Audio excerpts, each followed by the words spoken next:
Have you ever wanted to just put a hole in something? Well, now with Blender, you can. So boys, I'm going to be showing you this new modifier I discovered the other day, and it's called the Boolean modifier. So if I spawn in, well, it's just a regular mesh, like a cube will work just fine. And now we need one more mesh, and you want to move it so it's only overlapping part of the original mesh. You see in that little square right there? So with the original mesh, the one being overlapped by the other object, I'm going to go to modifiers, chuck in a Boolean modifier. Now, I'm going to select this little eyedropper and pick the cube overlapping it just like that.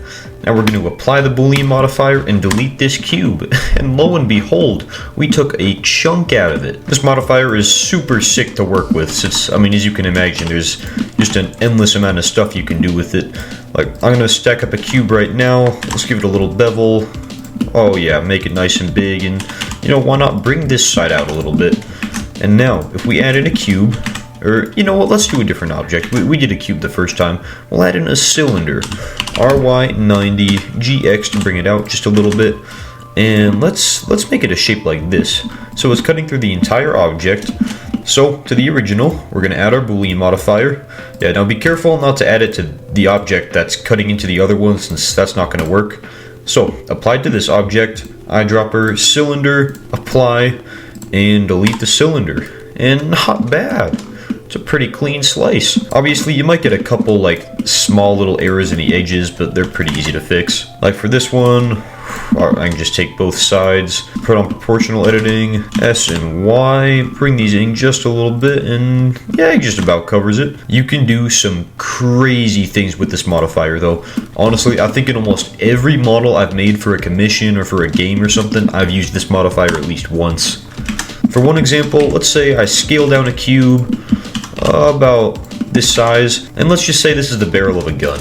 I'm going to make the crappiest looking gun you've ever seen real quick just to kind of imitate that. Lovely, lovely.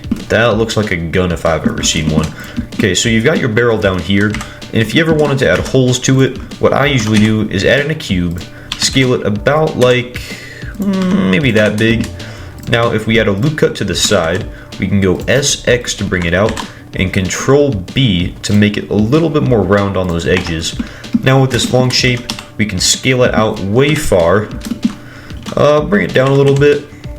Now we can add an array modifier, change the offset a little bit, and it looks like we'll have to scale it down a little bit more, center it up along the barrel. Now we can apply the array modifier, so all three of these are one object. Take that barrel, take our Boolean modifier, I drop the cubes that we just made, apply it, and get rid of them. And now we got some nice holes along our barrel. The key to getting good with this modifier is just using it a lot. Since I guarantee in almost every model you make, there's going to be a case where you could use it. It's just sort of hard to see when it's best to use it, if that makes any sense. I drop select you. Oh, that's the other thing. If you I drop the mesh without applying it, then you can move it around like wherever you want, and like the bit that's being overlapped is where it's going to cut out, which is pretty cool.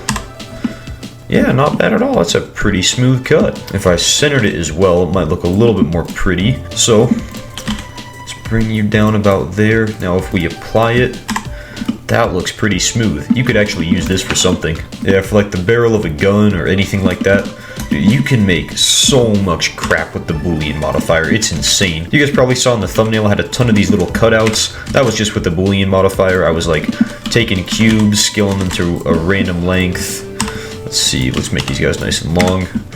Just shifty, scale you there, shifty, rotate.